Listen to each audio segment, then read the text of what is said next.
The tilt is real. The tilt is real. This is when the tilt is real. Welcome to another episode of The Tilt is Real Fantasy Podcast. Coming to you live from the chef's table, here are your hosts, James Crease and Juan Pena. Let's go.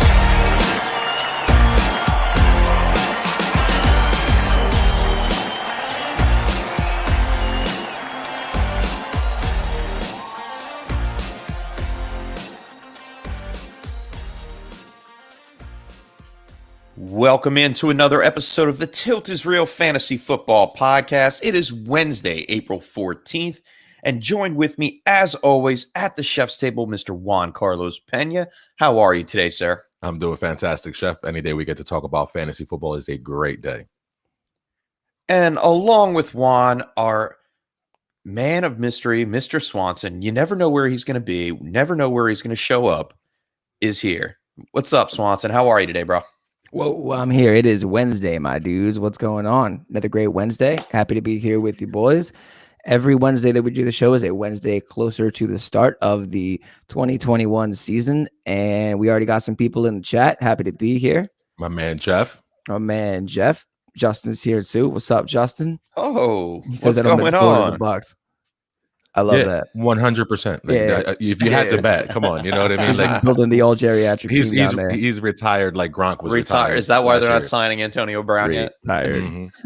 Poor Scotty Miller, man. Can't get out from under it. It looked like they weren't going to resign Antonio Brown. Scotty Miller and Tyler Johnson are going to have a chance to compete. But no, here comes Edelman. Yeah, right. You know he's coming. At least for the playoff push, he's coming. Yeah, we'll see. In our last episode, we played NFL GM and tilted through the first round of an NFL mock draft. That was a fun episode. It was so much fun. Right. If you're interested to see how it played out, check out episode 47, mock tilting. I want to do it again. Like Mel Kiper and them have 4.0 now. Like I want to do We should do it 2.0. Till 2.0. 2.0. Yeah. 2.0. Today in this episode, we'll be discussing some fantasy quarterback winners and losers post free agency. And we'll tilt on some veteran wide receivers as well in one of our favorite segments to do, sir. Tilt the Scales. Tilt those scales. But before we get into the meat of our show and pour some gravy on things, let's find out what's been happening this week in our weekly reel, shall we? Do it. Let's do it.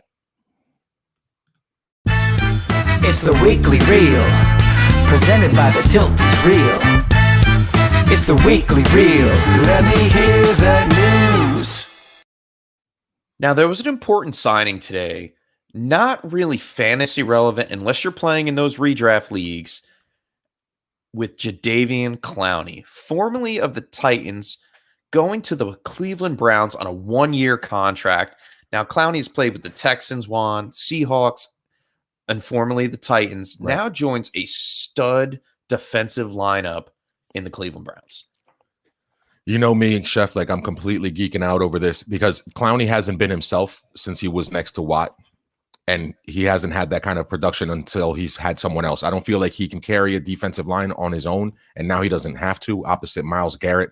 Like, there's no scarier tandem in the league than those two, and they still have Sheldon Richardson and Malik Jackson, so the front four is loaded. If they get a linebacker in the draft, by adding Greedy Williams back from injury, by adding Grant Delpit, who's an all-world safety, to play alongside with John Johnson, and you just got Ty Hill, and we all know Denzel Ward's a shutdown corner, that team's just missing a linebacker to be like the ultimate Madden nickel package. Like, you just need another linebacker or two, and that team is amazing. Like, that defense is lined up to be stellar.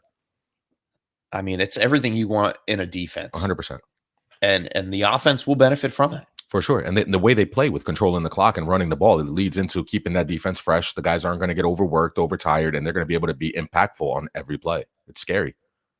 Well, one guy that hung up his cleats this week, Mr. Julian Edelman, announces his retirement. Air quotes retirement. Yeah. He retired. Did you see the video with him sitting in the chair in Gillette Stadium? Yeah, but I think he just moved on from there. He's not going to recover. He didn't pass the physical. So physically right now he can't, but I guarantee you he goes in rehabs and he's down. And there's no way he's not in Tampa. Serious. It's not even a bold I take. agree. Yeah, no, it's not. I He think goes that's down to Tampa for $500K. Yeah, he shows up a week before the season. He's already got chemistry with Brady, and then that's it.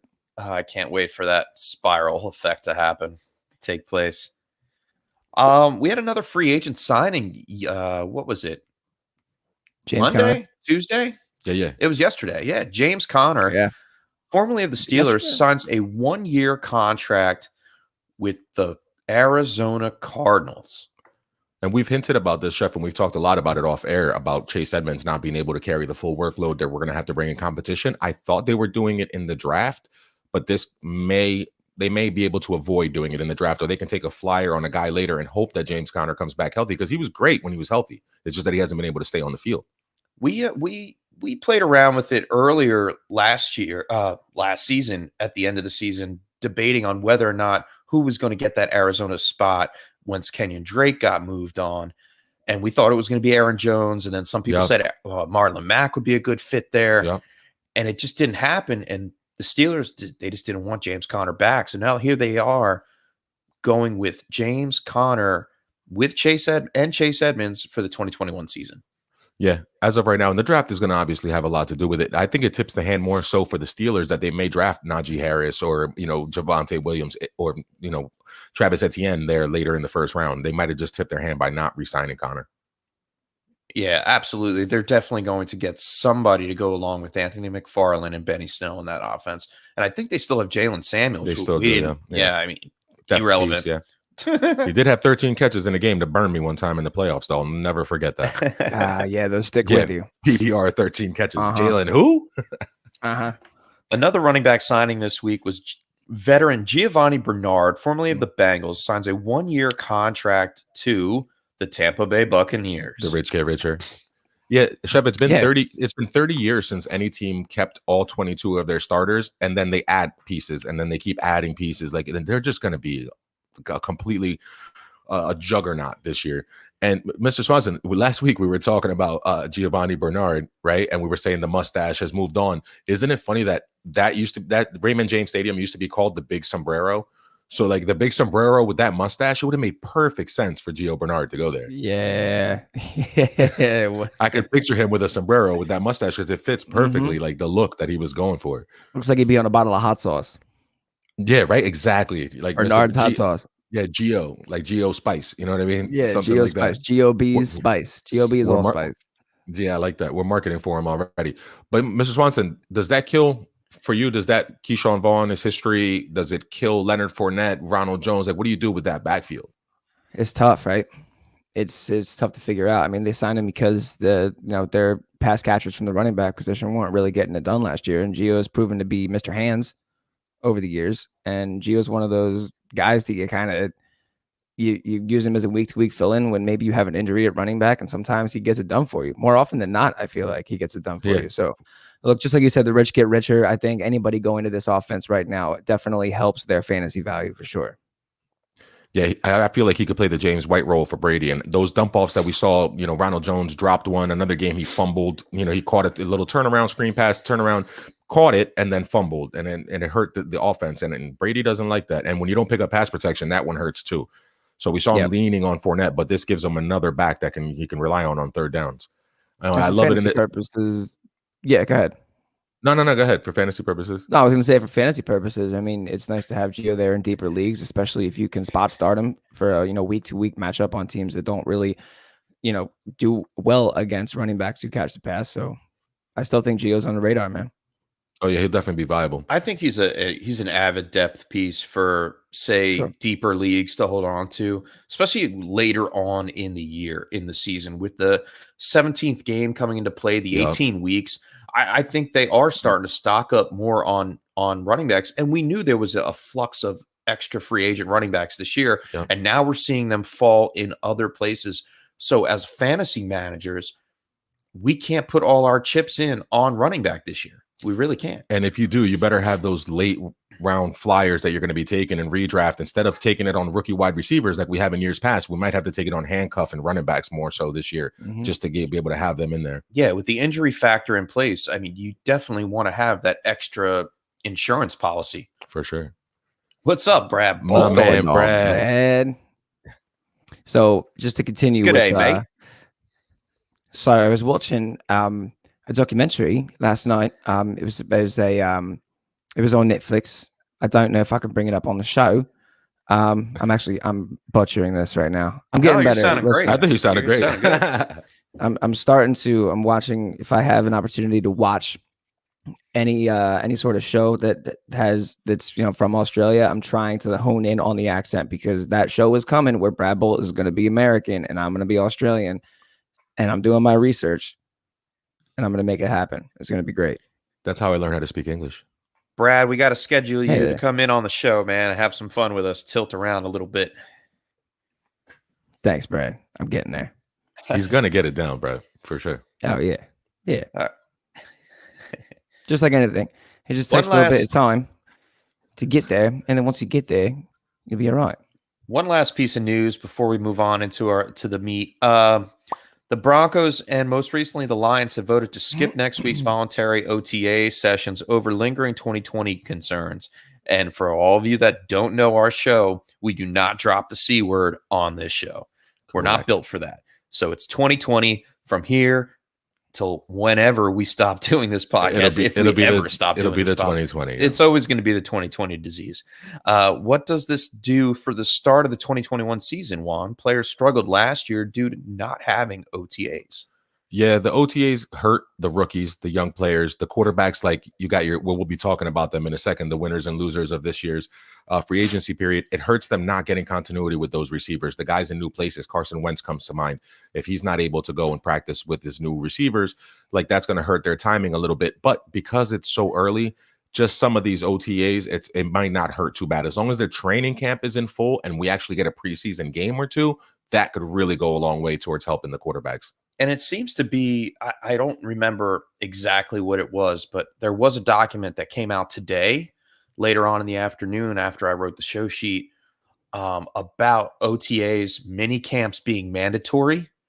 So that this is something that is different than last year. So I'm hoping that is the case, that they do make it mandatory for mini camps to be held before summer starts. Right. Yeah. Before the actual preseason, before actual training camp starts, if you can go to those mini camps, that's going to be huge, especially for all these guys that opted out of last year, like all these high-end rookies that are coming out.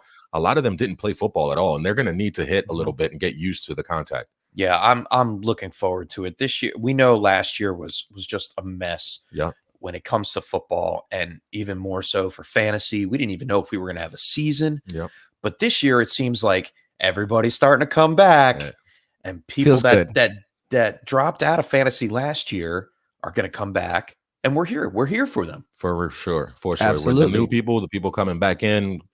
Absolutely, we're here for you year round too. Like your neighbor just told me before I came in the studio, Chef. He's like, "Oh, it's pod night, huh?" I'm like, "Yes, sir." He's like, "Man, you guys don't stop." Like that never ends, dude. It's all never ends. Let's go. So, like Juan hinted on, our next segment is going to be about pre-draft quarterbacks. Oh, I'm sorry, post-draft. No, pre-draft. Post-free agency. There it is. Quarterback winners and losers.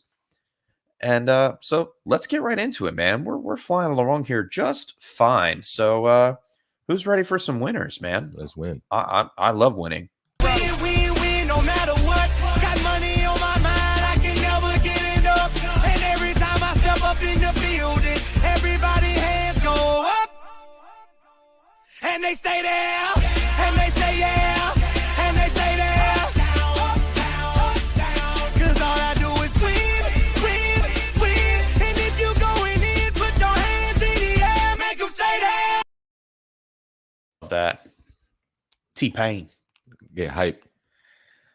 All right. As per usual, free agency, there are some winners and losers. His hands are still up there. I can't put my hands down. I can't. Oh, wait, this one. I'm good. Okay. All right. That was weird. I didn't like that at all. You locked it. You have to drink a little bit more water, Mr. Swanson. Is that what it is? All right, cool. I'll use this for right now. Or, that works too. Hashtag not a sponsor yet. Love the shirt, Chef. Yeah. Bam. We're trying. Bam. Like I was trying to say. Anyway, back on track. Back on track. There are some winners and losers that come out of roster moves. We will be breaking down some of the quarterbacks and discussing if they were either winners or losers when it comes to fantasy purposes. So there are some quarterbacks, a few like Juan mentioned, Carson Wentz. Big ones are Matthew Stafford, Jared Goff, Teddy Bridgewater, Sam Darnold. There are a lot of quarterbacks that moved this year. That quarterback carousel spun around. We have a lot of old faces, new places, but then we have some guys that are in position to continue or maybe take a slight negative regression in 2021 due to the moves during free agency. So we want to break that down for you guys and really see how it unfolds.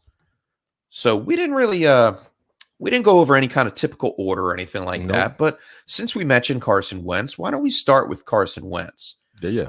He gets a fresh start with his old offensive coordinator and Frank Reich. He goes from an O-line that was 29th to 8th last year with the Colts.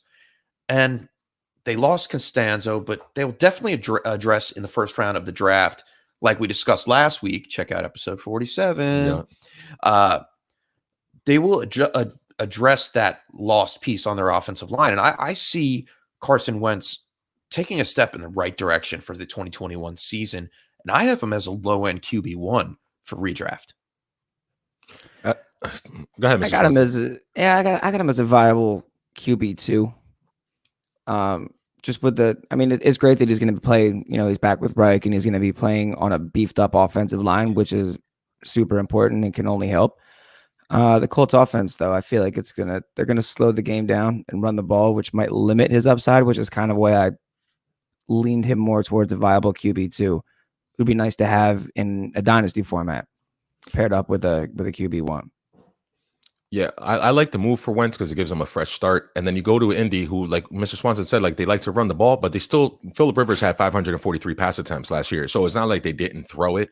So they're going to give Carson every opportunity to be able to make some throws. He did struggle last year, like 16 touchdowns and 15 interceptions is almost like unacceptable. Like the year in Drew Lock territory. Like it's exactly what Drew Lock had too. So when you see that kind of quarterback play, you're like, you scratch your head. And in the games that he played this year, Carson Wentz had 2 games where he was over 325 yards.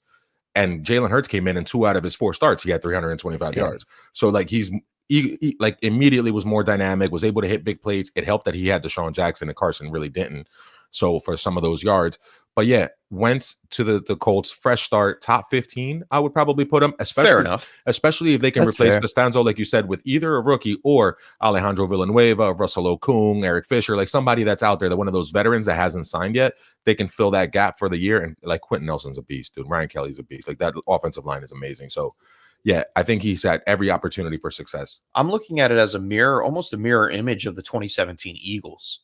You have the running combination of Jonathan Taylor, Marlon Mack to push through the tackles, and then you have Nyheim Hines playing that Darren Sproles pass catching back, the dump down option for Wentz, which he used a lot when Darren Sproles was in the offense, and then an upgrade at wide receiver. T.Y. Hilton still has some pep in his step, and we'll get to him later on. Yeah, we will.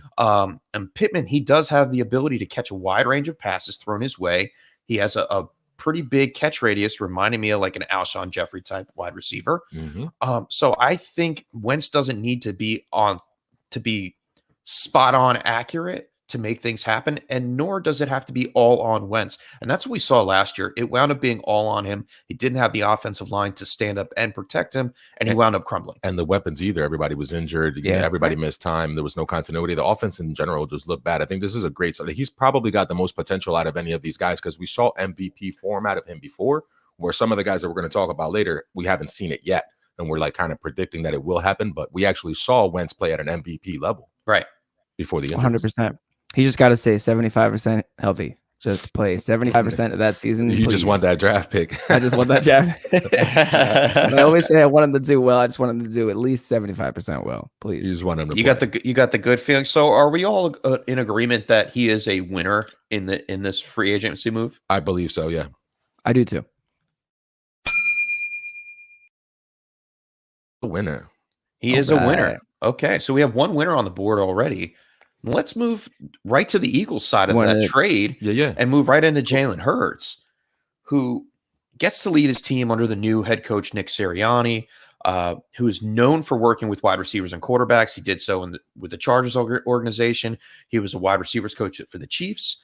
And he took the Colts to the divisional round of the playoffs in 2018 and the wild card round last year. So he's got some pretty good acolytes to his resume. Sure. In the 3 games that he started last year, just to go over some numbers real quick.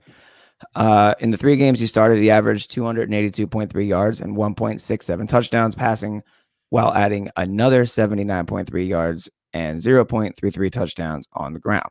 So if you extrapolate that over a 16-game season, and I guess I probably should have done it for 17 games because it's 17 we're going to have to change everything to 17 this year. Yeah, I forgot about that. All right, so but if you extrapolate that over a normal season of 16 games, that's 4,500 passing yards, which is good for 6th, 26.7 passing touchdowns, good for 12th, around 12, almost 1,300 rushing yards, which is good for 1st, and 5.5 rushing touchdowns, which is good for 7th. Those are pretty decent numbers. Indeed. Yeah, no. Like really decent numbers. That would have put him in the top 5 with all those rushing yards. Yeah, wow. Exactly. With the rushing yards, and that's what's really gonna like push him over the edge here is those rushing yards. And I think maybe if it doesn't quite happen this year, because we're in a rebuild and it depends on who we're gonna draft, whether a receiver falls to us or whether we take someone, a player to help beef up the offensive line. I think if it doesn't happen this year, it's definitely trending in the right direction.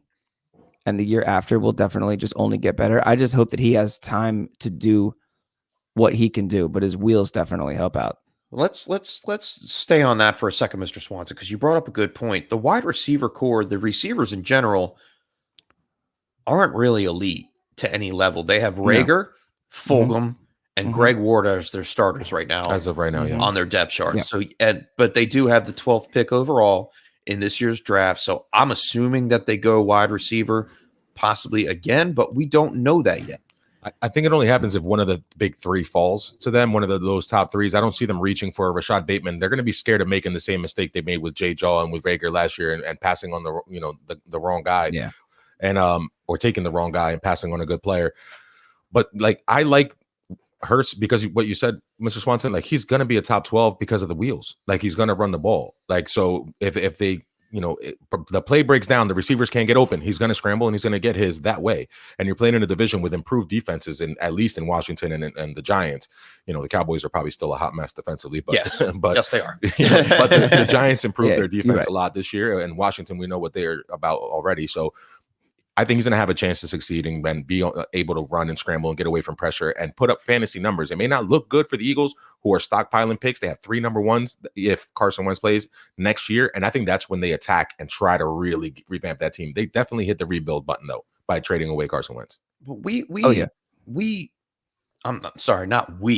The Eagles organization, they took a big hit last year in the summer in training camp when they lost Brandon Brooks. Right. Now, he should be 100% after the torn Achilles injury last summer. They have Lane Johnson, who has just been cleared for running and is healing nicely. So with those 2 options back on the offensive line, I think Jalen Hurts has more time in the pocket to see the open receiver, take a little bit more time on his reads, and then decide if he's going to run.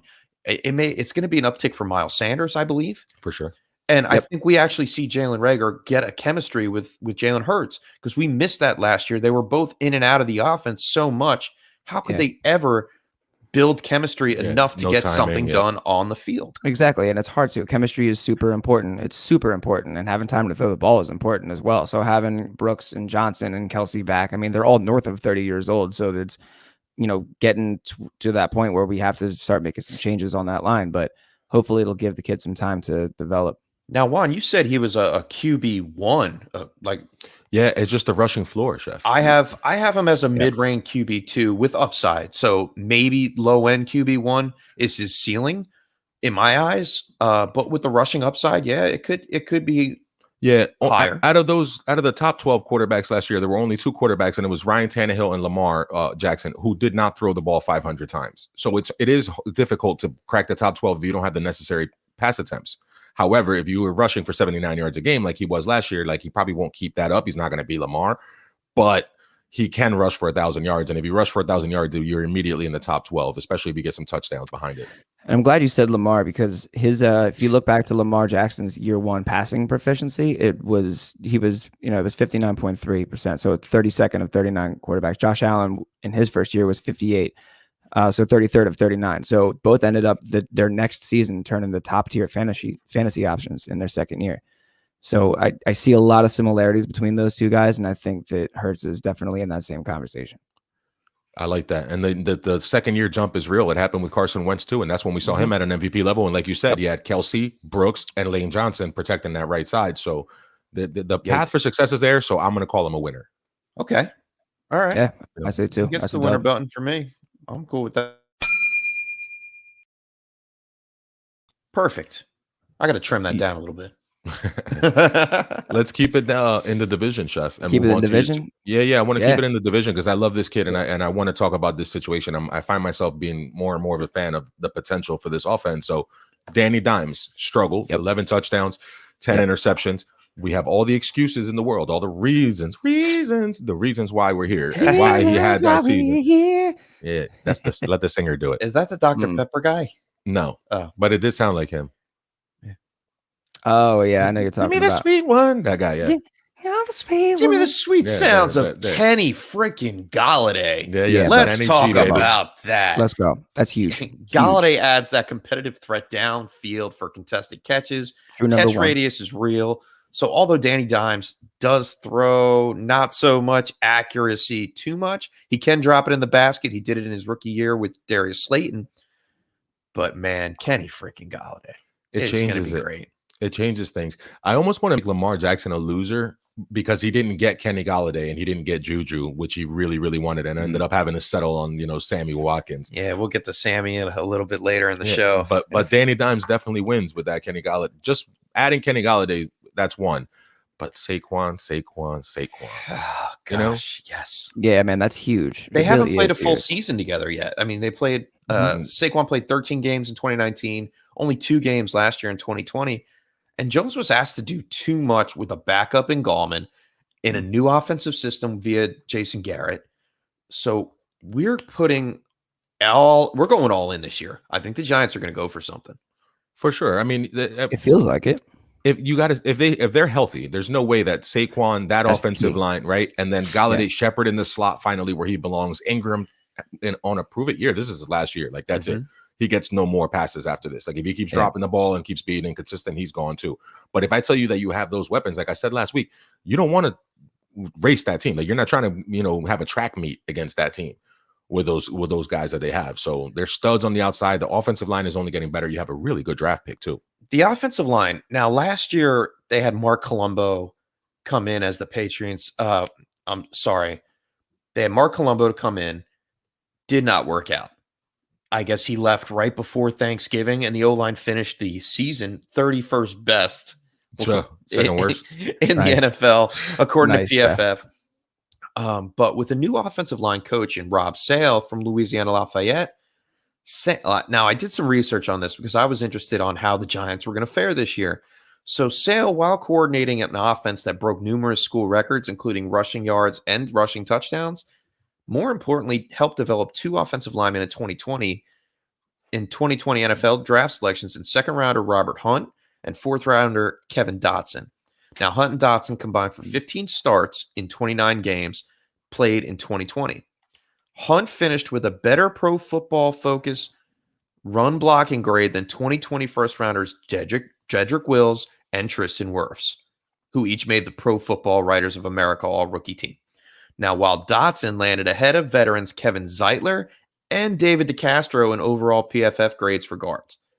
So I think Robert Sale kind of knows what he's doing. Yeah, Hunt played great for us for the Dolphins, and that speaks wonders for Will Hernandez. Like, I'm excited to see him because he's already a good run blocker. Like, if he gets, coached up a little bit, and like I said, you have the, a top pick, the 11th pick you guys have. Yep. So you can snatch up Darisaw like we did in the mock last week. You can get Darisaw or Slater, something along those lines, and you're gonna Rashawn Slater. Yeah, like that would be great, and they put him on, the other side of that line. It's gonna be great. But to go back on the Danny Dimes thing, I have him.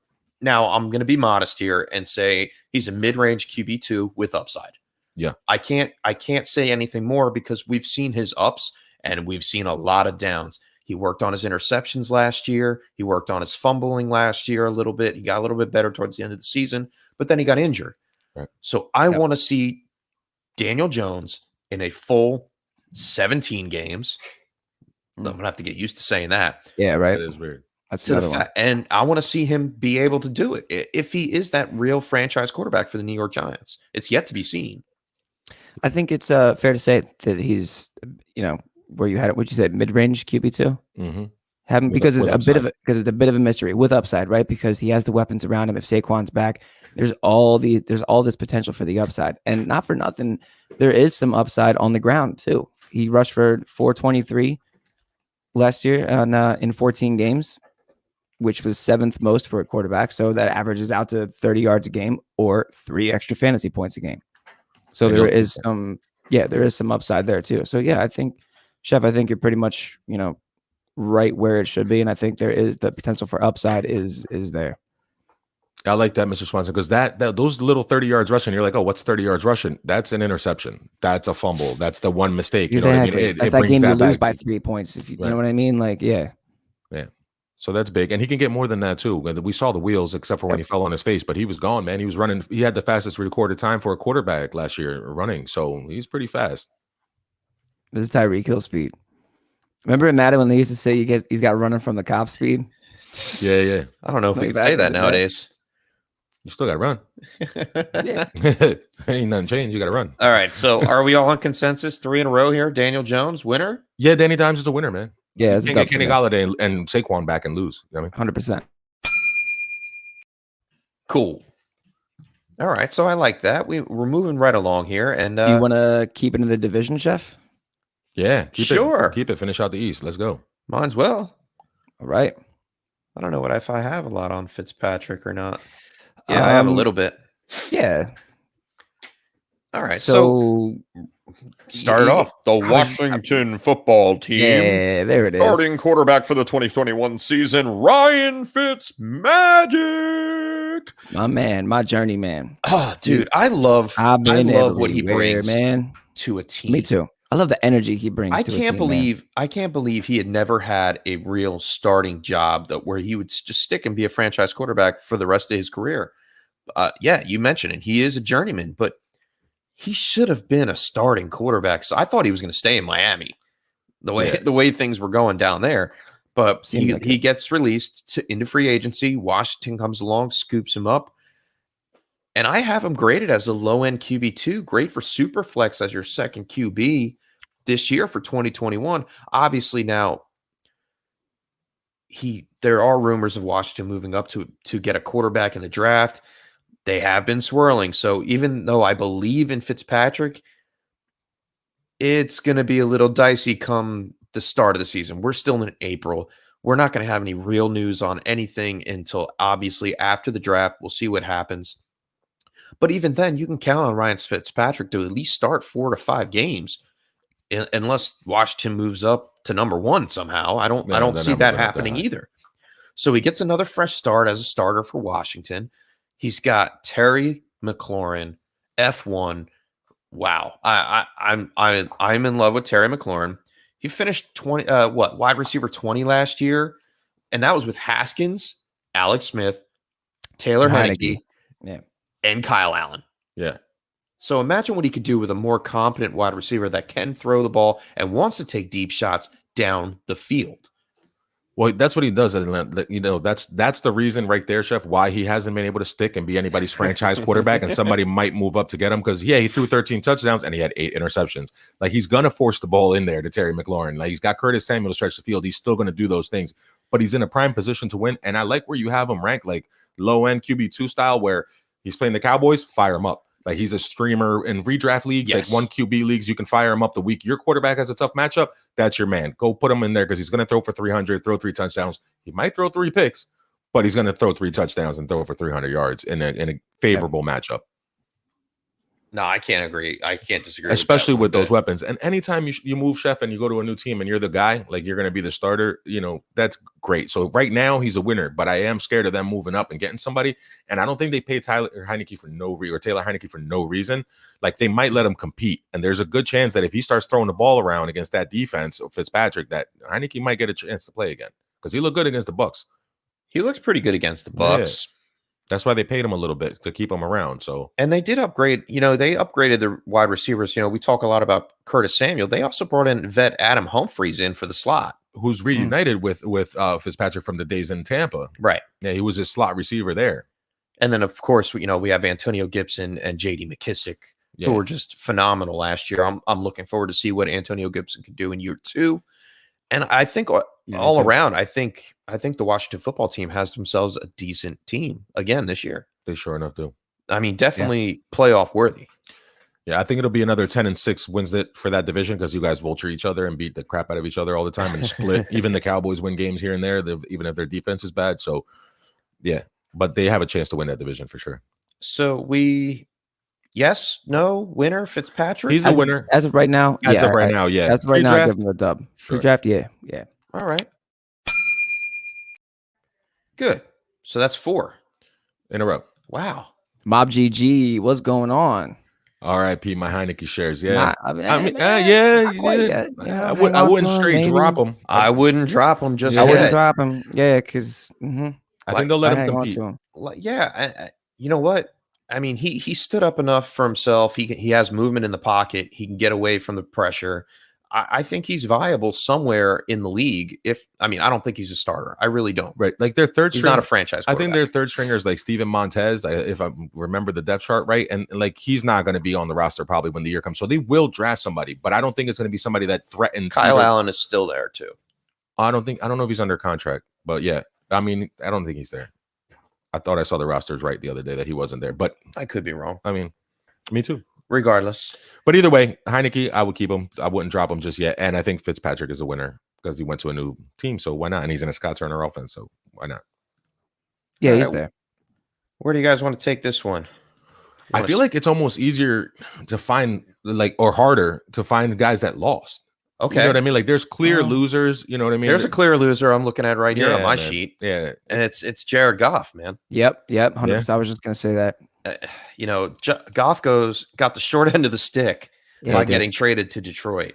Now the Lions are obviously in rebuild mode. The O-line wasn't terrible, finishing 11th in PFF grading, but their offense as a whole needs work. They lose Kenny Golladay, Marvin Jones, and they get replaced with Tyrell Williams, Rashad Perryman, and Khalif Raymond. Yeah, like all on 1-year contracts. So what's that say? Oh, we're just going to pay you guys to come in, fill our team for a year while we sit there and try to get some draft capital and get some other pieces in the draft. I mean, at best, I see Goff as a low-end QB2, high-end QB3 for 2021. He finished last year, although he dealt with injury, as QB20. And that was in a better offense with the LA Rams. So I don't like Jared Goff at all. I don't think he won anything during free agency. He is not a guy that I am looking at, especially for redraft purposes this year. I agree. There's not a lot of talent in that wide receiver core right now. He's really only solid passing within like 10 to 19 yards. That's like where his wheelhouse is. He struggles with pressure. And even just go back to rushing because it's always a factor. So real quick, every top 5 fantasy quarterback last year had at least 250 rushing yards. Last season, 4 of the top 6 quarterbacks rushed for at least 300, and 8 of the top 10 quarterbacks rushed for at least 230. Goff's never rushed for more than 130 yards in a season. And I just kind of see that going down. Well, I don't ever thought of Jared Goff as a rushing quarterback. I know, but I wanted to bring it up. Just he does have a pretty nice deep ball if he ever threw it, but it seems like he lost his confidence ever since he was in that Super Bowl. I was just watching that Super Bowl again, and it was ugly how they were not able to move down the field. And until he got in the hurry-up offense, then he found a little bit of success. He's working with guys, though. I'm the eternal optimist, so I'll try to plead a case for him to be a winner, but he really lost. But Dan Campbell and Anthony Lynn help.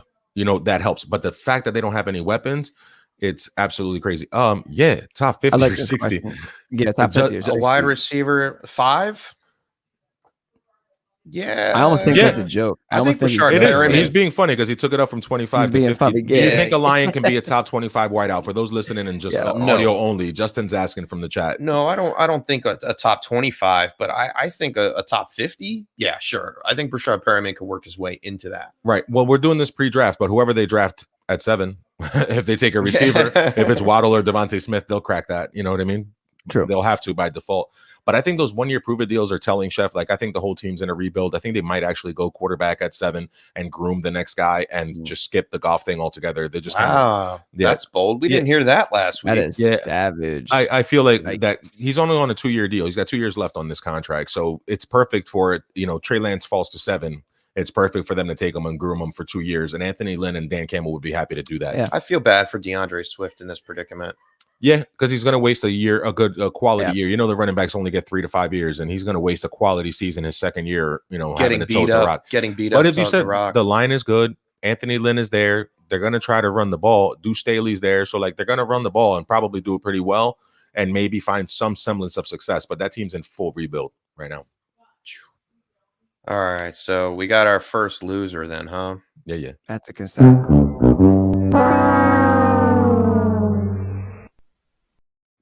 Golf. So I takes guess an L. on Goff. the other golf takes an L. On the other side of that coin, you guys want to jump right to Stafford? Sure. Yeah, Stafford's a winner. He's a winner in my book, Sure is. man. Yep, mine too. Mine I'm- too. He's in McVay's system. Let's go. Is instantly his whole 2021 fantasy outlook just gets a boost. Like already. Yeah, I mean, he gets an upgraded offensive line. Yep. They were Big time. 6th best last year. Solid He's got- wide receivers that are reliable to run all sorts of routes with Bobby Trees, Cooper Cup, not to mention the young guy Van Even Jefferson. Van Jefferson, I was gonna Yeah, say. Yeah. caught what he did 6 for 46. I'm reading this 6 for 46 and a touchdown versus the Packers in the playoffs. Yeah. So that's a good sign. And then don't forget the old field stretcher himself, Deshaun Jackson, is on that team now. Now, granted, if he could stay on the field maybe for at least 2 games, he'll be worth it. But they didn't really pay too much for him. So I think it complements Matt Stafford in the long ball. Yeah, he's only got to come in and play 10, 15 snaps a game to make a difference, Deshaun. Like, because he's just him being out there changes the dynamic of what the defense is going to be able to do because he's such a threat to stretch the field. So all he has to do is be available to even be a decoy, and the offense is going to automatically be better. But you Stafford, 26 touchdowns, 10 interceptions. So that's pretty good. And that was with a bad team with, Limited limited weapons, inferior weapons. So I think that whole team takes a jump. I think it's going to free McVay to like let loose and be able to do what he wants to do because this is a guy he's going to be able to trust. McVay there's a is trust boy factor genius. there. I have it Right. in my show notes, aka boy genius. Anyway, we saw what he did last year with limited options and Jared Goff. Now you bring in a first-round pick, Matthew Stafford, who has Elite arm always talent. said, yeah, exactly, elite arm talent. And then he also has competent running back combo of Cam Akers and Darrell Henderson. That makes Matthew Stafford a fantasy gem, not just Indeed. for this year, but for multiple seasons. Yeah, in Dynasty, he's got good value too. Yeah.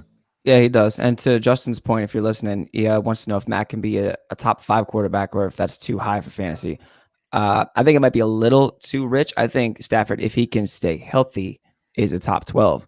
I could say confidently. I can What see do- him what at do you like guys the think? 8 or 9 range. Yeah. Very viable, and you get him at a value in the draft. Value is important. Yeah. Yeah, because that's what you're talking about. It's not going to be one of those first, second, third round quarterbacks off Yeah, the no. board. He's going to be more in that 5 to 6 range, kind of like where we were putting Carson Wentz last year before all the injuries, obviously. Right. Yeah, I think he could wind up as top 5. It's not out of the cards. No, it's definitely within the realm of outcomes. Like that's definitely one of the outcomes that could happen is that he finishes in the top 5. Can't underestimate what you said about the receivers. Like Robert Woods and Cooper Kupp are open, dude. Reliable. Yeah, like Jared Goff wasn't throwing them open; they were getting open. Yeah. So, like, and Stafford's arm is elite. Like, it's one of the few arms in the league that I would like to put in that category of he's got a top 5 arm and top 5 ability as a quarterback. He's just never had the whole package and the whole team and the support, and he finally has it. And I'm excited for him. And with the loss of just real fast, with the loss of Gerald Everett to the Seahawks, Tyler Higbee is the only tight end. So you may see them run more 3 wide receiver Yep. sets with Van Jefferson's second year in the offense. So that is also. I can see Van Jefferson as a young Marvin Jones. He could field stretcher. He could be. Okay. He could be. I don't know if he has the elite top end speed, but he is a ball winner at the point of attack. So he's definitely going to win some of those 50-50 balls. And he's going to get a chance to develop in that offense. But that whole offense is going to be wide open. Imagine you're one of those, like you called him a boy genius. Like you're one of these creators, right? And smells great too. And because of your isn't that what we talked about last season? He had like a McVay, the smell of McVay. Did we talk about that? Or was that from another podcast I heard? That might have been in another podcast. The smell of McVay's new. McVay, the new flagrants from the yeah. So imagine you're that dude and you want to create and you want to run jet sweeps, end arounds, a play action, like a bootlegs, everything that you want to get fancy with, and you can't do it because your quarterback needs to be taken out there and babysat and 2 tight end sets all day long and play action and do this and let's keep it simple. Like if you don't have to do that, they're going to take it's like taking the governor off of a speed car. Like if you're in a race car and you bought a Camaro and you want to race it, but they put that stupid governor in at 110 miles an hour, you can't go over. It's going to slow you back down. That's Jared Goff. Jared Goff's the governor. And now you're taking the governor off, and Matt Stafford's going to be able to just run loose. That offense is going to be great. That's great. That's a great way to put that. I love that. Oh man, I love my Robbie Woods shares right now. Yeah, Bobby Trees. Yeah, I mean, he went from 53% of his passes last year went to wideouts, 22 to running backs, and 22% to tight ends. You got to think that 53% goes up. Yeah, and it stretched the field more. Sure, whatever it was, average depth of target, whatever that was, it's going to increase too. They're going to have a well balanced offense. Mm-hmm. It might be 54-46 pass to run or vice versa, but either way, it's not necessarily about the percentages. It's about the plays actually connecting and moving down the field methodically, as McVay can do. We've seen that. And Juan, you brought up that great point. I think it's a combination of every piece. They have all their offensive weapons in place, maybe not so much in Tyler Higbee, but all the offensive pieces in place, all the defensive pieces in place to make a push for the Super Bowl again, because McVay wants one. Yeah. Oh, excuse me. And fantasy managers are going to benefit from that.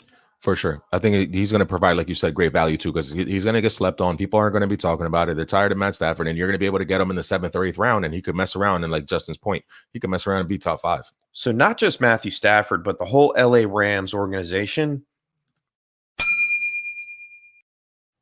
Definitely. Yep. That's a dub. All right. So we did that, and let's stay in the NFC West a little bit. And I just want to touch on this guy because I think that Russell Wilson kind of lost out in free agency. Now, I'm not saying he's bad. I still have him as a QB1. Okay. Good, because he had 40 touchdowns in 13. Right. I'm not going to say that his production is going to change, but it could have gotten better. Right. They could have made some moves, and that's why I have Russell Wilson as a loser for the exercise that we're doing here with the free agency pre-draft kind of evaluation. They didn't address anything other than the defense and the running back position. They re-signed Chris Carson. They retained their center, their guard, I can't even say his name, Cedric Ogbowai. I don't know, the tackle. But they lost David Moore. They lost Philip Dorsett, which aren't big losses, but they didn't replace him with anybody, did they? No, I think they're going to attack that in the draft, and that's what you're hoping for. And I understand why you're calling him a loser, because he's a loser by subtraction, by the fact that they didn't add anything else. Right. By staying stagnant, by staying still, they didn't help him immediately. But I can put him in the same boat as Aaron Rodgers then, because he's another one who didn't get anything. You had your chance to sign AJ Green on the cheap. Mm-hmm. Like for Seattle's purposes, since we're doing Russell Wilson, they could have taken AJ Green, but instead they let him go to their competition in Arizona. So you could have gotten one of those veterans, Deshaun Jackson, even Perryman, any one of those guys that went to Detroit, Tyrell Williams, anything would have been good. You let David Moore go. So like, what are you doing to help Russell Wilson? And I get your point. And they don't I don't think they have a first round pick. I know they traded for Jamal Adams. So they're gonna be hoping in the second round to make something happen. To their defense and to the Packers' defense, this is pre-draft. There are 21 wide receivers that Mel Kiper has in the top 3 rounds. So there are 21 guys that could go first couple days of this draft. And I could see Seattle snatching up 1 or 2 of those guys. And because there's so many, one of them is bound to be great. Like one of those guys down there at the bottom. And they could hit the same way they hit on DK when a lot of people passed and they got DK. They could do the same thing with, Rondale Moore or something in the second round, or Rashad Bateman in the second round. Like it could happen. So, but with Pete Carroll there wanting to stick to his guns and running the ball with Chris Carson and having a great defense and all that. I mean, the recipe used to work. I don't see it working more so as the league develops into this pass first league. It just doesn't make sense to me. And for that reason, that's why I say Russell Wilson is a loser. He lost. I call him a loser, and Aaron Rodgers because they didn't get them a free agent. There were so many. Will Fuller, man. Even Sammy Watkins would have been an upgrade. Anything would have been good. Swanson, you want to weigh in on this at all? No, I mean, you guys said everything I was going to say. You literally covered everything, and I hate to put him in the L category. I really do. I mean, he's great for fantasy. He's great for fantasy. I just don't see him progressing the way we'd hope for him in a fantasy aspect due to the lack of free agency help. Right. Where do you have him right now? Mid-range QB too? No, I have him inside my top 12. I want to say around the 7 range. Yeah, I didn't know if you were I can't take him out of I can't take him out of Okay. the top 6, especially with the start that he got off to last year. Like he's in the top 6 or 7, no matter how you slice it. Like he's a higher end QB1. It's just, is he number 1? Like he's not going to be number 1 on anybody's list. Now, if they would have gone and got Kenny Galladay and said, okay, let's boost this offense, or let's put Juju in the slot. Like I was surprised that they didn't go after Curtis Samuel. Yeah, that would have been a great addition for that team. A guy that could play all over the field. That was disappointing. And if they did that, his stock would have went skyrocketing. I think so. Any one of those great weapons. So he finished 6th last year, right? Mm-hmm. All right. So he finishes 6th last year. I'd say it's almost like a stalemate. Oh, what did I say? I said him win or lose. Yeah. So that makes about sense. Yeah. Yeah. So I'd say it's almost like a stalemate. It's almost like not a win or a lose. He's just kind of there. Right there. He's just kind of really there. Like pushes him up to that next level. We'll see what the Seahawks do in the draft. But it all relies on Chris Carson being able to stay healthy and stay on the field. That's huge. And we don't know what Rashad Penny's going to do. Travis Homer and DJ Dallas. DJ Dallas. Thank you, Juan. You're helpful in that sense. But we don't know what those running backs are going to be able to achieve on a weekly basis in that division. That's a tough division. Yeah, and it's getting tougher. Like all 4 of those teams are absolutely awesome. Oh, that's my man Dot. What's up, Dot? Thanks for tuning in, bro.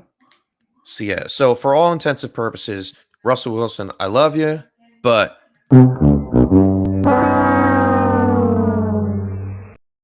sorry, pal. You're in the L category for today. Can we also put the win up there too? Because it just feels just for me, because it feels he's not going anywhere. He's not going anywhere. I mean, luckily, if he finishes a top 6 fantasy quarterback, 6 or 7, like, is that really a loss? Right. Is it really? It's a loss in the sense that he didn't get any weapons. And it's a loss in the sense that he could be a lot higher because they haven't given him any weapons. Correct. But like the Seahawks need to, they just figured out the Seahawks last year. They just figured them out. Let's jump to another loser. I only have one more. Like after Aaron Rodgers, who I called a loser, I only wrote 4 losers down, Chef. I think I only had 3, but I have one that I'm not sure of, and I have another loser for sure. Let's the biggest loser this year, unfortunately, Teddy Bridgewater. 100%. Yeah. That was simple. Yeah. Loser. This is fun. Sorry, man. I hate it so much. I don't like the negativity. Like he lost though. Yeah, man. It's a bad break for Teddy Bridgewater, sucks, man. right? I don't want to be that negative, but it's a bad break. I mean, he still might go somewhere though. Does he go to the Bears? Like, I mean, yeah. I mean, with the Panthers trading for Darnold and then saying that they will give Teddy B the option to seek a deal elsewhere, it doesn't look great for him. All right, he struggled last year with not having the main offensive threat in CMC. He dealt with injury later in the year and flat out couldn't command the offense. He did, however, make Curtis Samuel a very relative fantasy contributor. And he did post the highest fantasy output in his career with the Panthers, finishing as QB 19. But his 20 touchdown, 11 interception ratio is concerning no matter where he lands. He will not be on any of my teams in redraft. I'm sorry. I am not taking that plunge. He is going to be a waiver wire streamer, if anything, if he lands as a backup somewhere else. I'm thinking maybe I hear some whispers of him getting traded to the Broncos, but that would mean that he once again have to compete against another young prospect in Drew Lock or whoever they draft, or wind up riding the pine again as a backup quarterback. Is there anywhere he starts right now? Chicago. No. I don't even start him over Andy Dalton. No. You wouldn't start him over Dalton? Yeah, and He's the only one that I had as a loser, Chef. And like you mentioned, like he had plenty of opportunity. I know CMC wasn't there, but Mike Davis did a really good job of running the ball.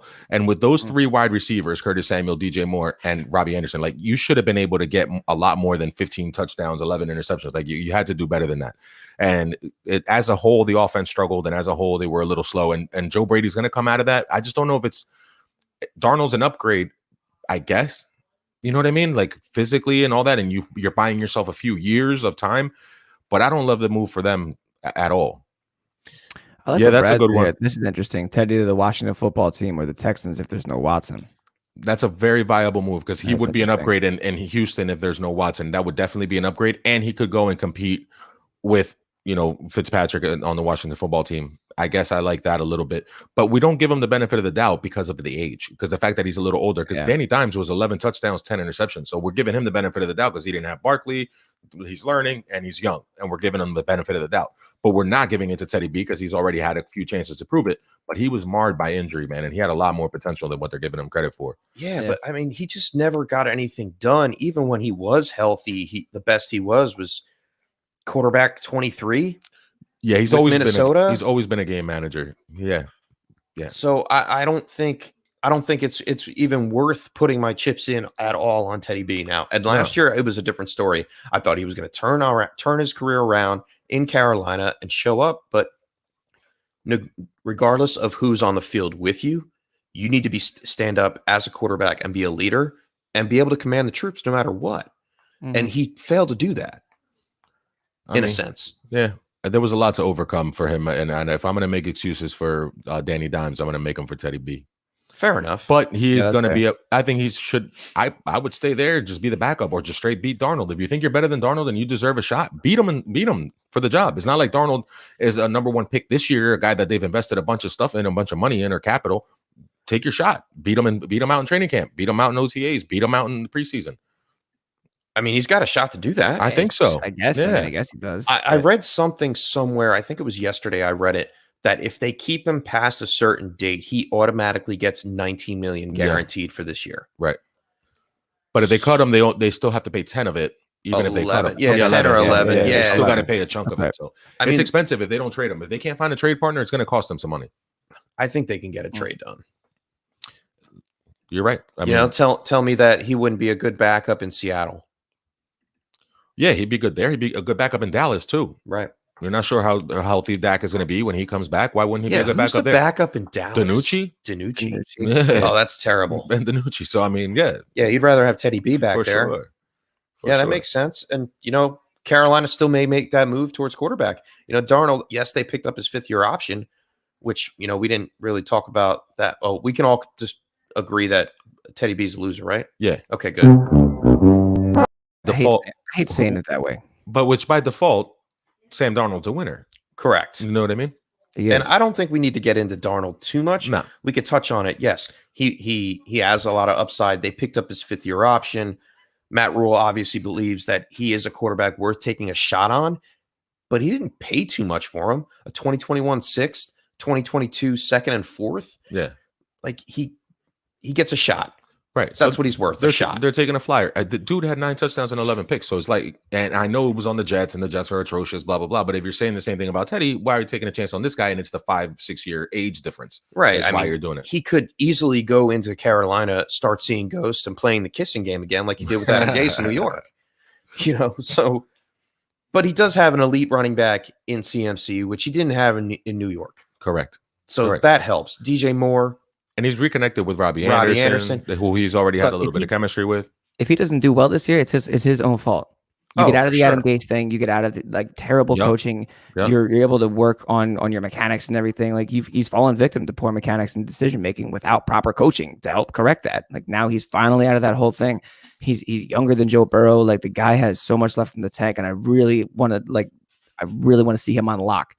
Guy's been in the league for 4 years and he's still 19 years old. Isn't that crazy? That is bonkers. That is absolutely ridiculous. I think we can all agree that Sam Darnold's value is a million times better than it was last year at base right now. Him sitting on the bench where he is right now out of New York he's already skyrocketed value from where he was. He's just got to work on some things. And I mean, I don't see. It's still risky business. Now let's it's not. a little bit. I don't want to like, sugarcoat. I don't No, want to no, no, sugarcoat. yeah. it Let me ask you because this. Let me it's ask you still this. risky business. Would you take? All right. Would you take Fitzpatrick? Well, I'm like struggling between. Oh, we saying playing Fitzmagic or playing yeah. either or? Are we going to So tilt let's a little go. bit? Okay. Yeah, let's do a little tilt here. So, would you take Fitzpatrick or would you take Darnold As a franchise GM, Darnold. as a fantasy manager? Fitzpatrick. Ooh. Yeah. Uh-huh. The weapons are equal, if not they're equal. The weapons are equal in Scott Turner offense. I don't know. Darnold.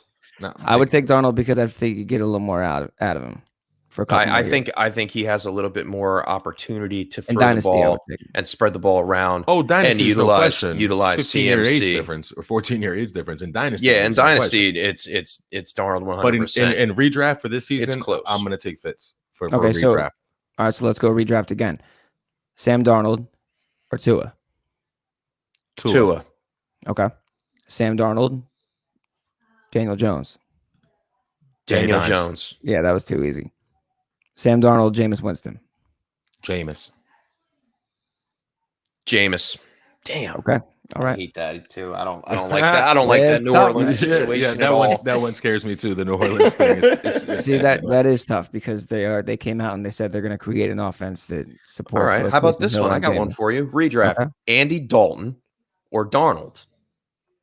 Darnold.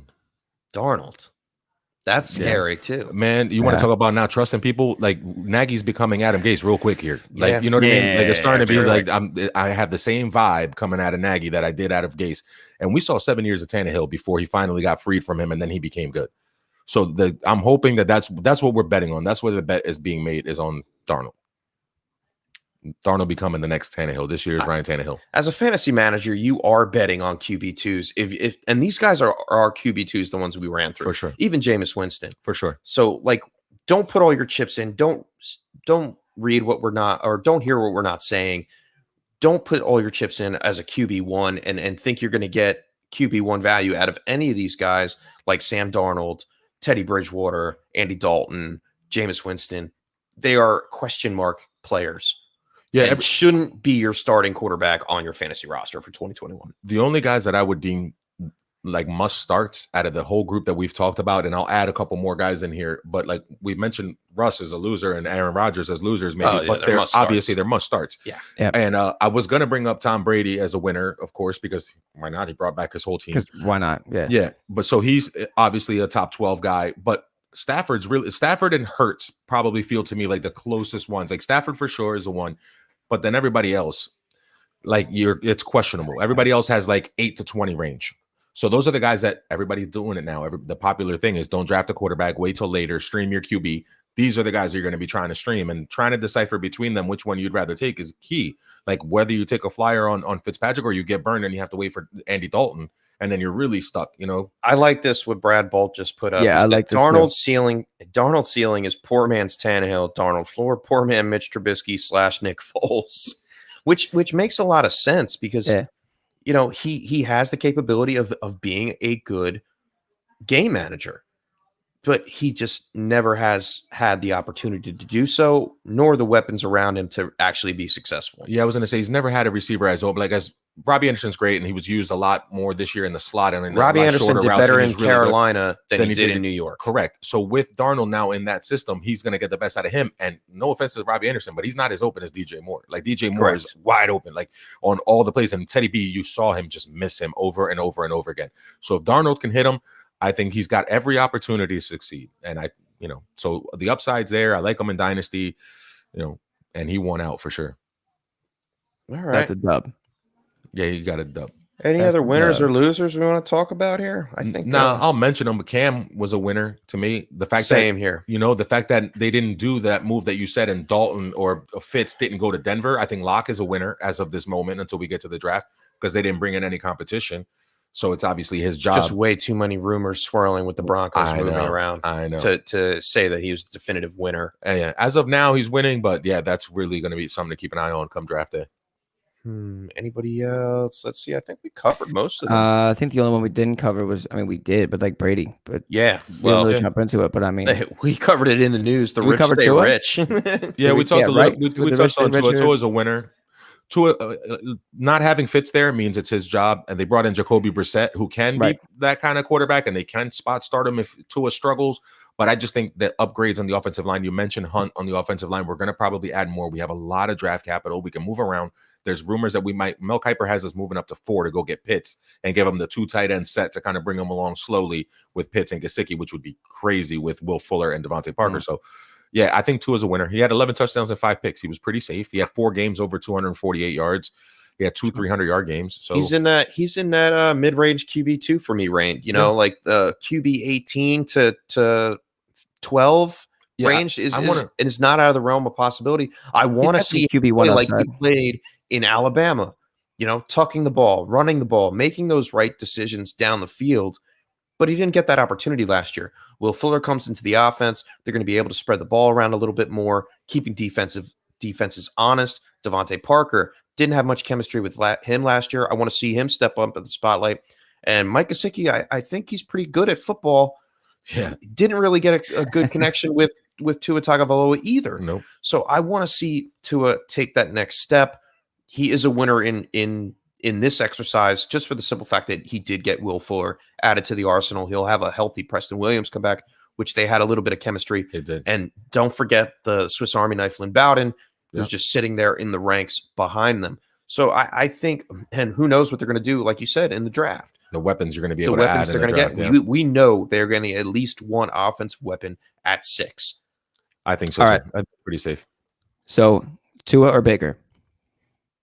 Baker. Dynasty Tua, redraft Baker. Okay. Tua or Stafford? Stafford. In redraft? In both. In redraft. Stafford in both for me. All right. So redraft Tua or Cousins? Cousins. Yeah, Cousins. He's safer. Depending All right, on what one. they add. In redraft, Tua or Hurts? Oh, I'll roll the dice Hurts. and take Hurts. Yeah, Hurts because of the rushing floor. Me too. Yep. It's pretty close, but yeah, they're right there. I have a couple teams, dynasty teams, where I have both of them. So, nice. Good problem to have. All right, Good, but good for problem the to most part, all these guys are winners, except for maybe the exceptional few that we mentioned. Yeah, Teddy B, Jared Goff, they took a bit of a hit this year. Yeah, Mitch Trubisky took a hit, obviously, because he had to go and be a backup to Josh Allen. You know what I mean? Guys like that. He's going to die in Buffalo. It's terrible. Yeah. Barring injury to Josh Allen, he's going to be irrelevant. Mm-hmm. That will be a guy that is not on my list come draft day. But all right, let's move on to our next segment here. We have the Tilt the Scales segment, veteran wide receivers. And we're going to go over some players that have surpassed the 27-year age mark and determine if some juice is left to squeeze for redraft purposes in 2021. And I don't know where the drop went. Lost the drop. It's Lost the time drop. to tilt those scales. No, I got it. It's time to tilt those scales. No. I forgot that it was an older drop. So it was we at haven't the done top that of the one list. in a while. Yeah. Bringing back some oldies but goodies. And I'm excited for this one because it feels like we're getting back into full form. It's still the off season. It's April. We've talked a lot about Dynasty over the past month and a half, 2 months. We talked a little bit about rookies. We've talked about mock drafts. I'm excited to get back into redraft form and put some value to some of these players. And what better way to start with the older wide receivers, some of them who have been moving around. So Juan, I know you do a slew of analysis on all your guys. Why don't you kick it off with your first one? I'm going to start with the elder statesman of this group that I have here, and I'm going to go with T.Y. Hilton because he didn't necessarily move, but he's getting a new quarterback. And Phillip Rivers, 543 pass attempts last year, but it was actually the first year since 2013, I guess, that T.Y. Hilton from 2013 to 2018 had at least 108 targets. Like, he was a target monster, and he was the focal point of that offense. He was injured 2 years ago, and then last season he suffered a little bit through injury. and he really wasn't like it wasn't there for him, right? He never had the continuity with Phillip Rivers. He never got it going. He had a case of the dropsies for whatever reason. Yeah. He only had 56 catches on 93 targets. That's just very inefficient as far as targeting a wide receiver. And part of it was his fault because he had some drops. And then the other thing to me is Rivers throws kind of a wobbly pass, bro. Like he was spoiled playing with luck for all those. Kinda? Yeah, you know what I mean? Kinda. It's a thought, right? Like I didn't want to insult the man because he's retired at home, you know That's what I mean? pretty good. But he did. Like that's exactly what his football looked like. Like it should have been making a quacking noise.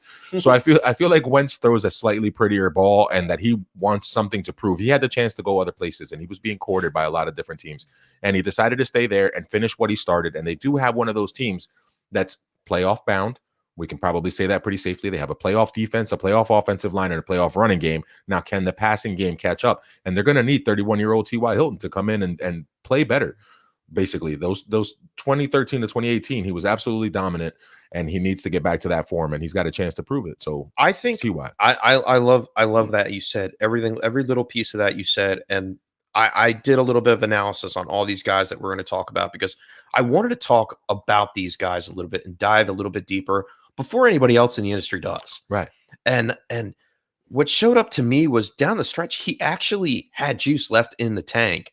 Let's see. I'm not missing my point here now. So he had 5 touchdowns down the stretch from weeks 12 to 17. Okay. He had things going, 25 fantasy points in 2 matchups back to back versus Houston and Las Vegas.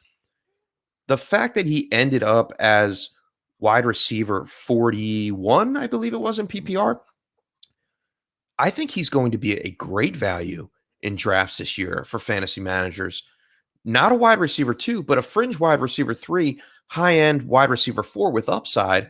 I can see him catching 60 balls for 850 yards and 5 touchdowns because obviously he never really caught more than 6 in his career in a season. So I have to peg him at least at 5. That'll bring him up around wide receiver 38. Which is you're getting more for your value than some of these higher profile guys that may just drop off.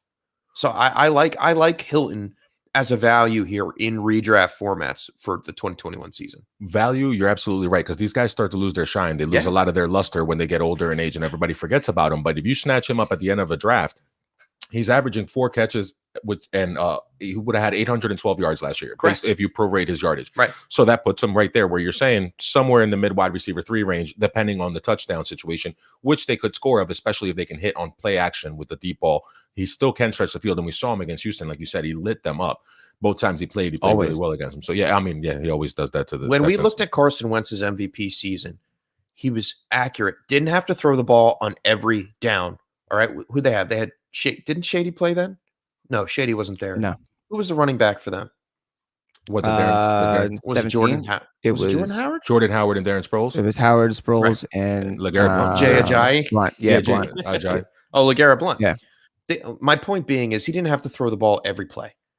And he won't have to throw the ball every play for the Colts. Right. But when he does throw the ball, he will have accurate passes to accurate windows to put in it. For sure. And T.Y. Hilton is that guy. He can be relied on. Yeah, he's going to get open, and he gets open down the field too. And they're going to play 6 games where the Houston secondary is one of the worst in the league. The Jacksonville Jaguars secondary and the Titans secondary is atrocious too. Terrible. They lost all their corners. So those are 6 games where you can spot start T.Y. Hilton and expect him to get you double-digit fantasy points. I think he's definitely a late-round target for me. I'm not sure of his ECR where he's getting drafted right now. It's still a little bit early, but I'm sure it's late. It's got to be at least the 12th round. Yeah.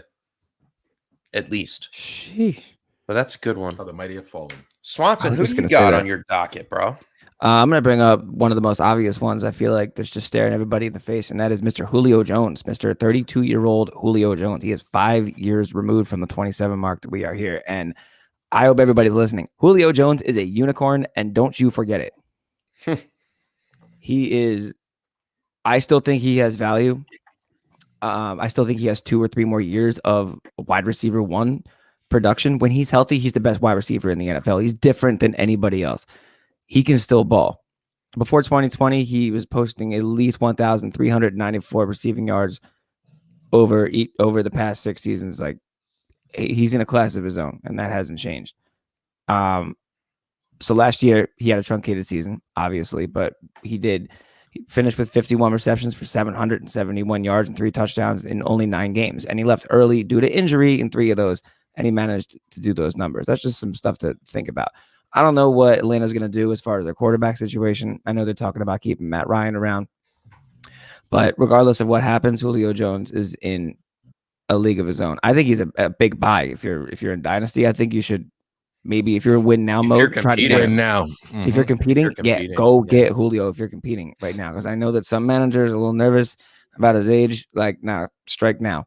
I know that his value's kind of taken a bit of a nosedive, but you can still get him in trade. He is that piece that you can, especially for dynasty purposes, he is that piece that you can implement into a winning roster and win.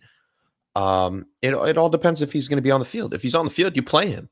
For sure. He's shown year after year. I think he had like an 8-year stretch where he was a wide receiver 1. Yep. Yeah. And I don't think Matt Ryan has really missed a beat when Julio Jones is on the field. It's when Julio Jones is off the field that Matt Ryan really stunk. Yeah. That's pretty clear too, is that you can tell that Matt Ryan's value is basically invisible when Julio Jones is not on the field. So let's talk some value real fast because Julio Jones is currently going in the middle of the 3rd round in redraft. Mm-hmm. Okay. Would you take Julio Jones or would you take, say, a stud in the 2nd round like A.J. Brown? I'd wait and go Julio because the running back scarcity. Any guys that I can get, I'm targeting. Dude, when we try to do our rankings, the hardest thing to do is rank wide receiver, right? Like, always it's the hardest thing because we can talk about all these receivers and everybody's a wide receiver 2, wide receiver 3. You know, like they're all over the place. There's 40 of them. There's 40 guys that had that opportunity, but there are very few Julio Jones. So I'll take a Julio Jones in the 3rd round or so after I've already taken my running backs. Yeah, I don't have a problem doing that. Instead of reaching for one of those guys. I'd be happy with a Julio as my wide receiver 1 on my team. For sure. With a little bit of nervousness. So if I did Julio Jones, I would definitely double up with another wide receiver right behind it that has stable, like a good floor. Like Robert Woods. Robert Woods. He's my go-to. Yeah. I love Robert Woods. Yeah. But that's what you want to do is you want to get a guy that you know is going to be reliable, he's going to get you a steady amount of points, and then you get the guy that could win you the league. There's few guys that are going to be left in the 3rd or 4th round that are legitimate league winners, and Julio Jones and Odell Beckham are probably 2 of those guys. You know where he is right now in dynasty startups? Like where he's ranked at wide receiver? 36. Yeah, because of his age, because you're only going to get a season or 2 out of him. Yeah, exactly. But that is value if you want to just hop right in and exactly.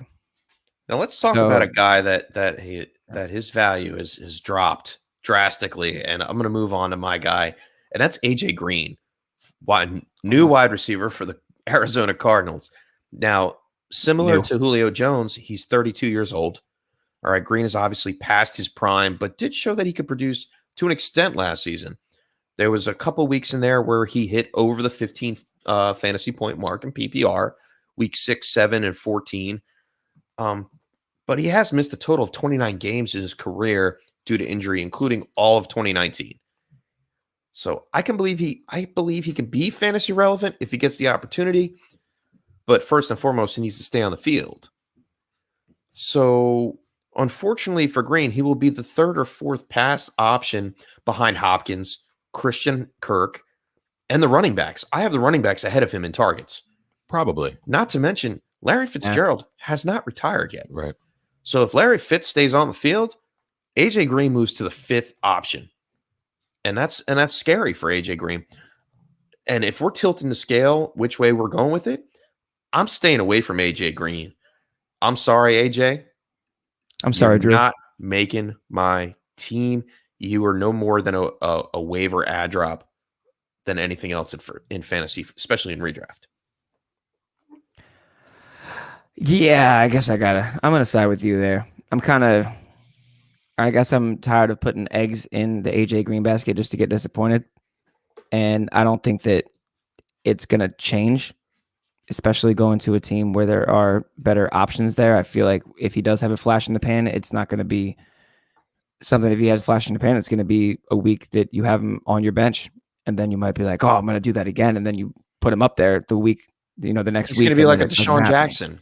Same type of Yeah, deal. he just gets open. There's broken coverage. He has like a 17, 18 point fantasy day, and you're like, oh yeah, I'm starting him next week, and then he just busts again. And So those it's weeks hard that to I tell. mentioned, week 6, 7, and 14 last year, those were his good weeks. And Right. that was it. Like the highest he scored was 18.2 fantasy points in week 14, 6 for 62 and a touchdown. Okay, that's great production. But where were you the rest of the season? Nowhere. Right. It didn't help him that they lost Burrow and he's always injured and all that stuff. But this is one of those pieces that, like Deshaun, where you only need to be out there 10, 15 plays a game at the most. We're going to use you down by the goal line because you're 6'4" and your catch radius is ridiculous. So he can win jump balls opposite of Hopkins. So it gives you two options for that fade. Like it makes it really hard for the defense to cover that. And it opens up everything for Kyler Murray to be able to run up the middle. So it's smart football sense. It's great for him, but it absolutely cripples Christian Kirk and it hurts Andy Isabella and whether or not he's ever going to get on the field. I thought Larry Fitzgerald was clogging up things for Christian Kirk, but now Fitzgerald and Green, that's who it really hurts. So Christian Kirk is beat because of this, but I think it's a better on the field football move than for fantasy. I mean, for Christian Kirk's sake, I'd like to see AJ Green step up and be that outside receiver on a reliable, regular basis. But then they're going to put Fitz in the slot. No, theoretically speaking, if Larry Fitz retires, There you Christian Kirk can play the slot. That's- We've talked about yep. this on air. I want him on the slot. Yeah, So yeah. if he gets into the slot, that's dangerous. Yeah. I mean, you're talking upward near Sterling Shepard numbers, wide receiver 28 to 30 range, Somewhere in which there, would yeah. be really nice for Christian Kirk owners. Yeah. All right. So All right. who else we got? Juan. I'm just gonna do my Homer duo, and then I'm gonna go handle some softball biz with the kids. All right. Yeah, my daughter has her first softball game, Mr. Swanson. Let's go. At 7 Let's p.m. go. So I'm gonna get going after this, and I'm just gonna That's drop a so little awesome. nugget. I'm gonna do a Homer thing, and I'm gonna do both my receivers in one set. They're both gonna be 27 years old, by the 27 or 28 years old, and it's Will Fuller and Devontae Parker. I feel like there's a bunch of untapped potential there. It's an underrated and underestimated move that Will Fuller went on a prove it 1-year deal. Because last year he was setting the league on fire. Like when he went out, he was on pace for 80 catches and 1,280 yards. Like that would have been his season. And he already had the 8 touchdowns in just 11 games last season. So he's going to bring the touchdowns into the double digits. You would think mathematically he helped stretch the field for Tua to give that option that he's missing, that he hasn't had since Alabama, where he can stretch the field and really go deep. Yeah, and true. Devontae Parker gives you that nice possession receiver. And we saw Devontae Parker fall off, but a couple years ago, Devontae Parker was great. And he had a 1,200 yard season, and he was also on pace for 1,200 yards again last year. So if he doesn't miss too much time. So I think this is an upgrade at that position for Tua. I think it helps the entire offense. And I think both those guys together are going to give Tua the options that he needs to take the next step. And Fuller's going to try to prove it. And I think he puts up Pro Bowl numbers this year. If again, he's another guy who's been injured a lot. If he can stay on the field or not do more PEDs and get suspended, you know what I mean? Then he'll have a chance to do that. This is where I'm at with Will Fuller, and I'm glad you mentioned those two last things in your The closing PEDs. statement, the injuries and the PEDs. Now, before all that, he was a compiler in 2019. He had a really, really good game against Atlanta where he went out and 14 receptions for 217 yards and 3 touchdowns, Yeah. blew the doors Monstrous. off Mhm. at Atlanta. He did have a pretty solid fantasy output last season, but once again, you said it, PEDs, and he was the main target.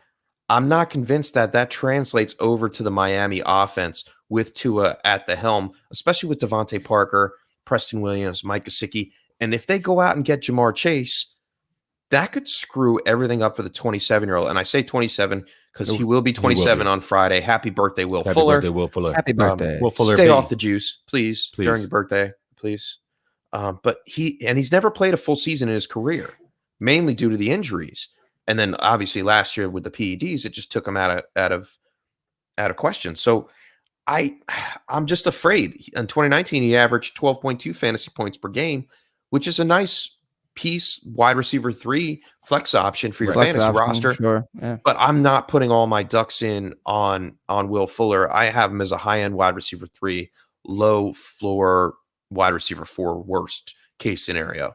Yeah, if the offense stays stagnant, I can see where he could be that low. I just think the explosiveness and the fact that he was on pace for 1,280 last year makes him a low end too.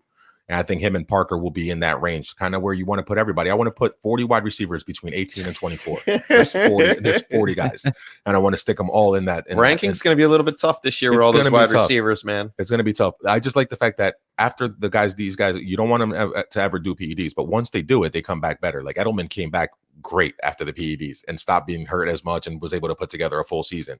So when they come back from that suspension, they're healed, and he's going to be able to put together a good enough season to get paid next year. He bet on himself. Juju bet on himself. There's a couple guys that took those 1-year deals, and they're like, next year when the cap opens back up, I'm going to get paid in the open market. And I think that was Will Fuller's plan. So I'm excited to see him go down there and try to do it. We'll see what happens. I like the fact that you said the 1-year deal, the prove it deal, because Devontae Parker is on the last year of his contract, I believe, too. So if anybody would have to leave, it would be Devontae Parker. I would take Will Fuller over Devontae Parker in that sense as a NFL GM for the Dolphins, especially if they go out and get Jamar Chase. Yeah, I was going to say there's so many wide receivers in this draft that we're going to load up. And like you mentioned, Preston Williams is young, Lynn Bowden's young, so they can take the next step. And I love Preston Williams. And you can move on from Devontae Parker next year and Will Fuller and just start anew with whoever is, you brought in for chemistry with this year with Tua. So there's a lot of things that the Dolphins can do, but I am excited about both of those receivers being lined up outside and what they could potentially do. So, and then Mr. Swanson, who did you have for your other guys? For my other guys, I've got which one do I want to do first here? I guess I'll go with Allen Robinson. He's quick, 27 years old. What's up? He's a simple guy. Yeah, it's pretty simple. Say what you will about the quarterback situation. The thing about Allen Robinson is the poor guy spent his entire career, even going back to college, playing with bad quarterbacks. So he's overcome a lot. Matt McGloin and Christian Hackenberg, guys that he played with in college, and he's never really had He's never really had the elite quarterback play to really unlock his potential. The thing about Allen Robinson, what's going to keep him relevant, is target share. And when he's on the field, he's going to command a large share of the targets. That's just how it's going to be. And excluding the 2017 season when he had the ACL tear, he's never experienced a season where he received less than a 22% target share. So when you talk about a receiver who is going to be a wide receiver one of the best ways to do that is to have a large target share, and he's been steady in that department. So opportunity is everything. If passes aren't going your way, it's not going to happen. I think he has the upside to finish as the top 10 receiver just because of all of that stuff. The only thing that could maybe hinder that ability is the average depth of target, but I think he's going to command a lot of balls going his way, and that's going to keep him relevant. Yeah, I agree with you in the sense that he's going to stay relevant. He's going to stay inside the wide receiver one conversation in 2021. 2019, 7, wide receiver 7, 2020, wide receiver 9. He broke over 1,100 yards in both of those seasons last year, 1,250, caught 6 touchdowns. And I could see his touchdowns actually go up a little bit more. Sure. For the simple fact that, the only other competition in the receiving department is Darnell Mooney and Jimmy Graham right now and Cole Kmet. But it just sucks for Robinson, man. He dealt with Jay Cutler, Chad Henne, Matt Barkley, the Mitch Trubisky and Nick Foles. Right? He never Blake Bortles in Jacksonville. And yet he still was a great wide receiver. He is a great wide receiver. It just stinks that, it just never worked out that he can hit that elite level. Yep. But hey, if he does it with Andy Dalton, I'm putting him in that Hall of Fame conversation just for the simple fact that he was that good with terrible quarterback play. Absolutely. He's had 20 wide receiver 1 weeks and 18 wide receiver 2 weeks with all of that bad quarterback play. That says something right there about the guy. So yeah, that's my 27-year-old. Who do you got? I'll go with my other bad guy beforehand. I'll finish on a good note. My other iffy guy was Sammy Watkins. Now he just moved from Kansas City to Baltimore, and like Juan said earlier, Seattle missed out on a slot or on an extra guy like Sammy Watkins that could benefit, like a veteran in their offense could benefit things. Mm-hmm. He may still have something left in the tank. He reunites with Greg Roman from their time in Buffalo, where Watkins was a top 20 wide receiver, averaging 15 fantasy points per game in 2 seasons with Roman. But those days, I think, are past Watkins. He's not a main threat in an offense anymore. He's only surpassed the 600-yard mark once in the past 3 years and hasn't topped 3 touchdowns since 2017. And moving to a more run-heavy team in the Ravens isn't going to help in the slightest.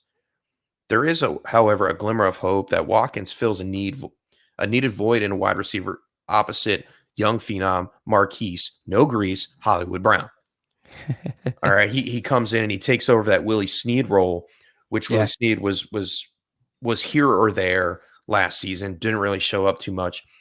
But the Ravens were unsuccessful last year at opening up the field due to the lack of receiving weapons in general.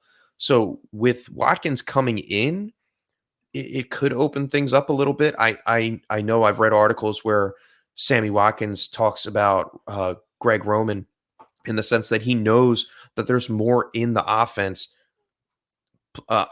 playbook than they have been showing. You know, they've been doing that highly run-heavy RPO scheme that's very highly predictable that other teams just watched and said, okay, they're going to run the ball with Lamar Jackson. Okay, they're going to run the ball with J.K. Dobbins and Gus Edwards. There may be a little bit more left in that offensive playbook. They need to start opening it up for Lamar Jackson even to take that next step in his career and be that overall franchise quarterback. And as I mentioned earlier with A.J. Green, Watkins will be a low-drafted player, if that, or may wind up being a waiver wire hero in 2021. So I think Watkins, value-wise, I'm not touching him in redrafts, 16-man rosters. But if he falls to waivers somewhere, or, you know, he falls off, you know, he just has that first game and last game, you know, he might be that guy that I pick up on the cheap during waivers towards the end of the season to see if he could do something. Or I might just take a gamble on him, you know, on waivers week 1, you know, just to see if I can pick him up and stash him. But he's definitely not a target of mine per se, which kind of stinks because, you know, some of these older guys I love talking about. It's a change of the guard, you know? I mean, if you're going to pick him up off waivers, start him just week 1, 2019, 58.8 fantasy points. Yeah. 2020, 21.5 fantasy points. And then after that, it kind of drops off. Look, the poor guy he's missed 26 games in his career, man. It's calf, ankle, foot, hamstring injuries. Like, he's gone through a lot in 6 seasons. I definitely think he can help boost an offense that's run first and just struggle a little bit through the year. But the inconsistency is going to be tough for me to, you know, just like you said, for me to draft him and start him. Unless it's week 1. Who's your other guy? So my last guy is Tyler Lockett. So Tyler Lockett's 28. And as someone who's had Tyler Lockett for the past few years, targets are a little more inconsistent now with the emergence of DK as the alpha. And a lot of times it seems like Russ goes to look at DK at the start of the play and then starts to ignore Lockett. So Lockett for me has become a boom or bust guy, and he's especially hard to trust in the playoffs. He's got, you know, like I say, boom or bust. He put up 47 points in week 7 last year against Arizona, which is a giant chunk. In Dynasty, he might be a sell candidate for me. Yeah. He's exactly like I mean, if you look at the past 3 seasons, he's been the most reliable receiver for the Seahawks. And that's a good point, though. You say he's reliable. I don't think there's any reason to think he won't have a similar season to his 2019 or 2020 outings, where he was a wide receiver 8 and then wide receiver 13 in 2019. Last year he had the most targets he's ever gotten in his career with 132, and coincidentally has the most receptions with 100. And matched his touchdown levels with 10 all time in his career. So I think what I think about Lockett is I think you are getting a boomer bust player, like you said, like you mentioned, because DK Metcalf is there in Seattle, and the throws are limited when the offensive line starts breaking down in Seattle.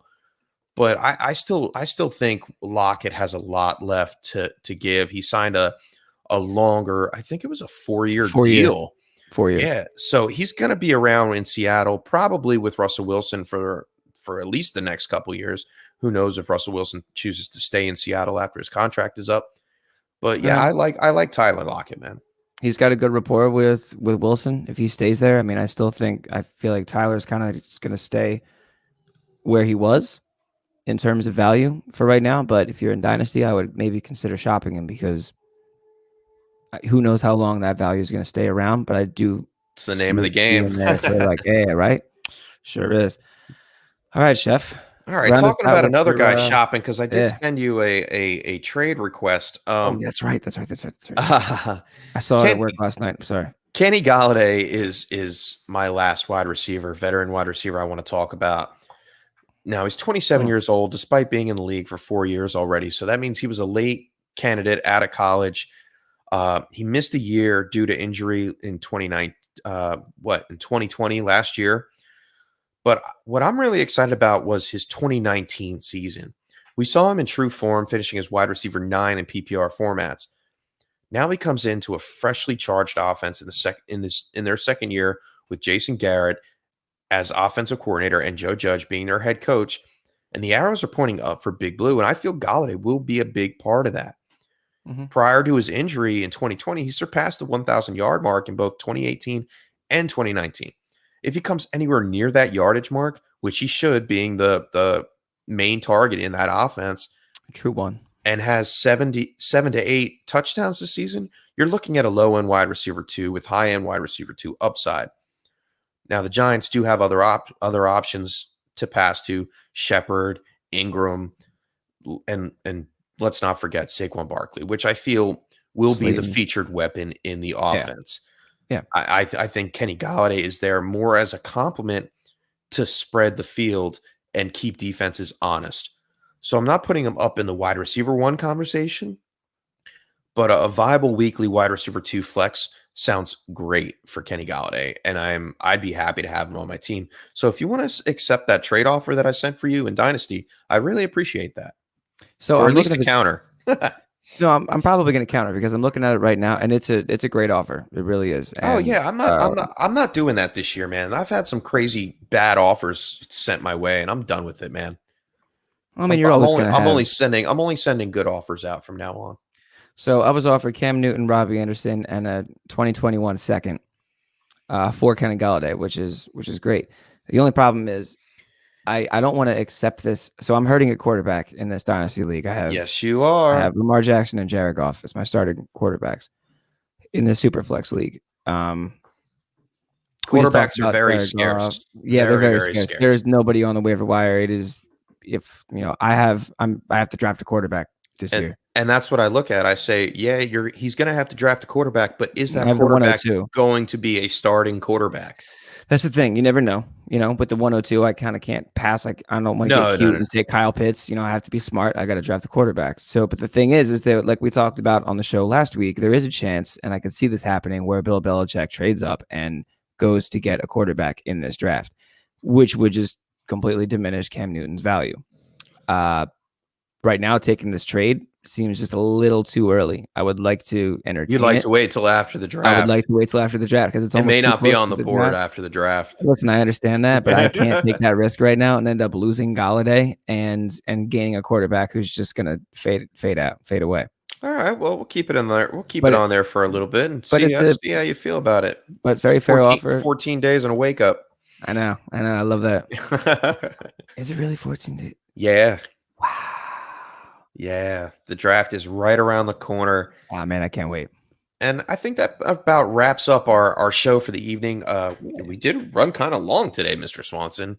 We had a lot to talk about, man. We talked about a whole slew of quarterbacks, and what their moves meant for fantasy and, what it's going to do. And then we talked about the guys over the proverbial hill, 27 years old on. I mean, there's a lot to unpack here. And I think today was cool because it felt more like fantasy. We've been talking a lot about NFL stuff because there's a lot of moves happening and trades, and it's crazy. And we did the draft thing, but this kind of felt like we're starting to slowly return to form, back towards redraft fantasy. Redraft.